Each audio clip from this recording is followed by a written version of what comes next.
Money just reveals who you are. I'm not putting all my eggs in one basket with YouTube. That's how paranoid she is. In total, I have made... Hi guys, welcome back to another video. And if you are new here, my name's Alora. I make all things motherhood, faith, and lifestyle. And this is my husband, Kyle. He's my little sidekick here on these Wednesday videos and also my #1 fan. So love this guy right here. I wanted to just sit down and be very transparent, share real numbers, real analytics with you guys in terms of monetization here on YouTube.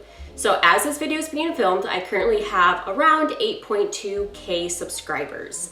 And I've only been monetized for like maybe 3 months. I got monetized in June. Let's see, June, July, August. So we're going on to month 4 of being monetized. And I just kind of wanted to show you guys what that looks like because not a lot of people necessarily know the real numbers in terms of getting paid on YouTube. And I do just want to say that this might be very anticlimactic because I think sometimes we look at people who create content as people who are making the big bucks. And I will say that that involves a lot of engagement and also a lot of people, a lot of followers. I'm a very small YouTuber. You're not gonna see the big bucks. You're gonna see like just mere hundreds and that's about it, which to me is big because I used to not make any money on any of my videos. And so like any sort of money feels huge to me, but comparing it to other people, it's probably not that much. Let's just get right into the real numbers. Let's cut straight to the point because that's why you clicked on today's video. So let's look at here. I'll have a screenshot right here on the screen of what my channel analytics look like. We are currently looking at the last 28 days of my channel's performance. The estimated revenue that I've made in the last 28 days is $159.18. So now looking at month by month, let's start off in June, which is when I actually started making money. In that month, I made a total of $152.36. In July, I made $202.68, and that's mostly because I was monetized more days and I also had better performing videos. Now let's look at August. In August, I made $195.99, which makes sense because in August, I actually posted a little bit less shorts than what I normally do, and so my engagement went down. And now let's look at September, the month we are currently in. So far in September, I have made $37.28. Let's look at how much I've made since being monetized. In total, I have made $588.31 on YouTube. So when it comes to getting paid, subscriber count really does not indicate how much you get paid. It's actually engagement. It is your view count. How many people chose to watch your videos and also watch the ads on your videos. And that really determines how much you get paid. Like, yes, you need a certain amount of subscribers to even get to the monetization point, but it's not the end all be all. It's more about engagement. One thing to also add when it comes to the view counts and things like that is that the majority of the views on the channel, at least the big numbers, is the shorts. Yeah. And short views do not get paid as much. They don't generate as much income for a channel compared to long form views. So the number of views that you get on a long form video are going to be worth more than the views you get in shorts. So even though this channel's got almost 800,000 views in 90 days, the vast majority of that is in shorts, which is why you're not seeing quite as much money. Now, if all of that was long form, we'd be talking a whole different story. But yeah, just figured I would clarify that the view count, the majority of that is in shorts rather than long form. Yeah, and actually I'll have a screenshot right here of a comparison of how much I get paid on a long form video compared to a short. So for example, let's do my decorating for fall video. In this video, I got roughly 1,000 views and I made $12.63. Now let's look at my decorating for fall short. In this short, I had 3.3K views, but only made 52 cents. So in terms of making money, the long form videos is really where it's at.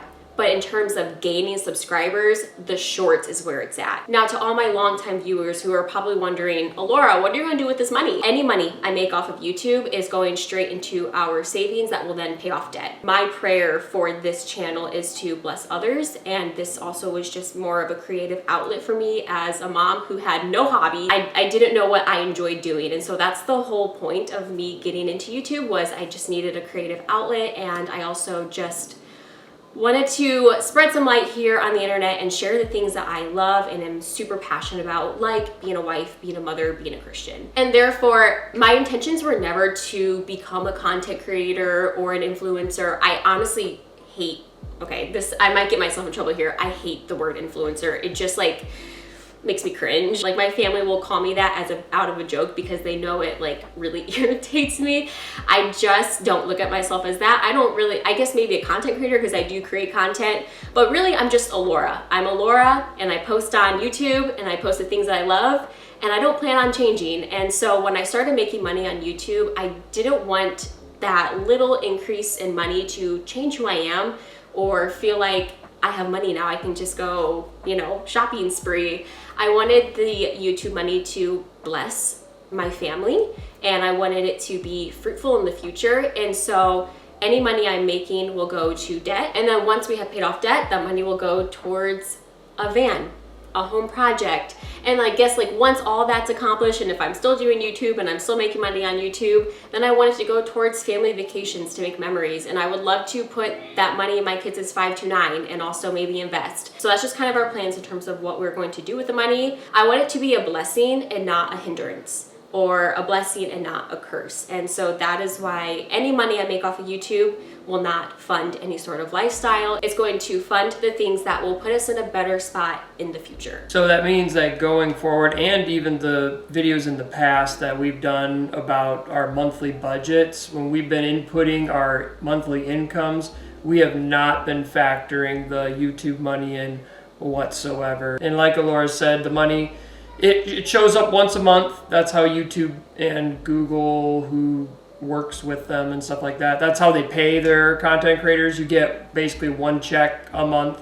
So when that comes in, we've just taken it and directly sent it to the savings account. We're doing that because we want to try to keep that as not intermingled with our finances as possible. I think making content creation your primary source of income is a very risky business, only because the amount of money you make heavily relies on your engagement, and that is other people. Like, your income is from other people. It's very, very risky because it's incredibly unstable. And so for us moving forward, like thinking down the line, if the Lord decides to bless my channel, any money that I continue to make on YouTube will never be a primary income. Even if it ends up making more than Kyle, it's still like, Kyle's not going to quit his job just because I'm making money on YouTube. Like, that's not going to happen.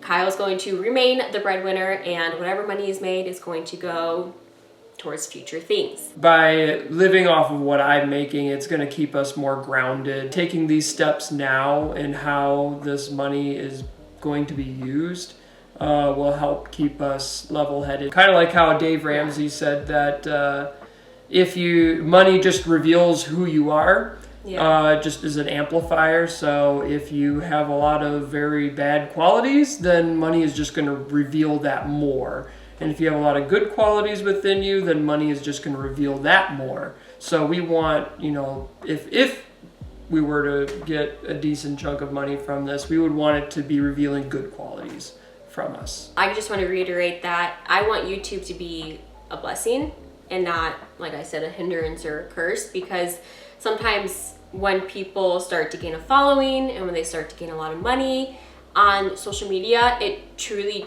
it changes their lifestyle, and it really changes who they are. And I've kind of seen a pattern now that we've had social media for years now. You can kind of do a case study on some of these people where they start off ordinary people and then they gain a lot of popularity and a lot of money, and they live in these massive houses and they drive these really nice cars. But the thing about social media is sometimes people get bored of you, and that's just a reality. I know that it's totally possible for my channel just to kind of go because I get boring and people are not into my content anymore. And that's, I would say that can be normal. But something I've noticed is like a lot of these channels or these influencers might experience what they call a channel death. Not that they totally lose all their subscribers, but their engagement goes way down. And when your engagement goes down, so does the money. And I have found that actually there's a lot of channels out there who are starting to experience that just because their channel is just not interesting anymore. And they're having to cut back on a lifestyle that they've lived and have gotten used to. And I think that's much harder than the latter, going from a lavish lifestyle to now back to a normal lifestyle. And it probably feels like a setback, not that I'm talking from experience, but I'm sure it feels like a setback.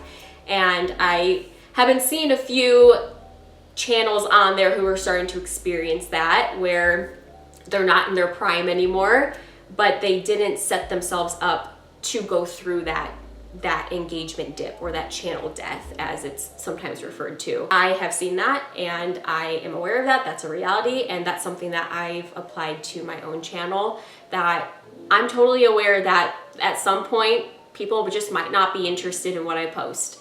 And that's okay. You know, you outgrow things, and that's part of just growing, and I am totally aware of that.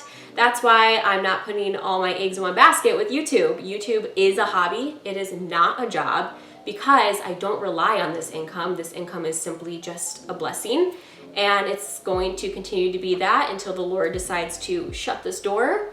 And our life doesn't change if the Lord chooses to shut the door of YouTube. Our life will not be affected by it. Kind of going down a little bit of a rabbit hole here, I wanted to just kind of address sponsorships, because I've had a few here on my channel. And I will say, for me personally, and I know it's not like this for everyone, I have never actually made money off of sponsorships. I've only gotten free product.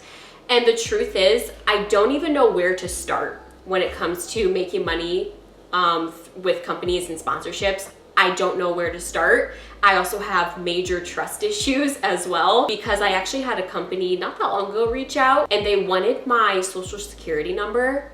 And like all the alarms in my head went off. I emailed them back saying, I'm not gonna give my social security number. I will just take the free product. Like, you don't need to pay me. But they insisted. They're like, oh no, we need your social security number. You can give it to us later if you want to. My social security number? You really need my social security number? That seems a bit sketchy to me. Laura's gotten a lot of sponsorship emails, but like she said, we have no training whatsoever. It's not like there's something on the YouTube settings or something that tells you how to interact with people looking to do sponsorships and stuff like that. You just get random emails from people asking if you will sponsor a product or whatever. And the vast majority of the time, you kind of just ignore them, because most of the time it's stuff that either you never use, and therefore why would you try to sell something that you never even personally use? And then also there are those sketchy ones too, like Laura was saying, that they want you to, share information that would be private and those sorts of things. So. Also, when you first got your first sponsorship from Sunvino, which those of you that have been watching for a while know about Sunvino, she actually had given them her parents' address instead of our address to ship the stuff to, because that's how paranoid she is. I did. I gave them my parents' address, and my parents were like, you got a package. I didn't want there to be too many breadcrumbs to me and my personal information. And so like, they have my last name, but they don't have my address, or I'll use his phone number and my email. I never give too much information that could lead directly to my account. Like, I kind of throw things out there, switch it up, because I am a little bit paranoid, especially in the beginning when I didn't know what I was doing. I kind of have a little bit more knowledge now, and I know like what's sketchy, what's legit. And so I am a little bit better about that. But like, in reality, guys, I don't know what I'm doing when it comes to sponsorships. I have no idea at all. And I honestly reject most of them, because the products that these companies want me to present to you guys are like the lamest products ever, and I say that so respectfully. So that is sponsorships, and in terms of that, I have never actually received any sort of money. So now kind of bringing this video to a close, we were honestly going to talk about my YouTube journey, but it's already like, this video is getting really long, so I'll probably do that in a completely separate video. But I just kind of want to dive into my journey and share that with you guys, because it wasn't a journey of success right away. It was a very slow growth journey, and I just want to show you guys my growth on that and show the realities of growing on social media isn't sometimes all glamorous. Sometimes it's a very slow progression. And so stay tuned for that video. And with that, I'm going to end today's video here. Thank you guys so much for watching. If you enjoyed this video, be sure to give it a thumbs up. If you have any questions in terms of YouTube, monetization, numbers, I'm an open book. Just ask down below. I'll be sure to answer that as quick as I can. And we will see you guys in another video. Bye, friends.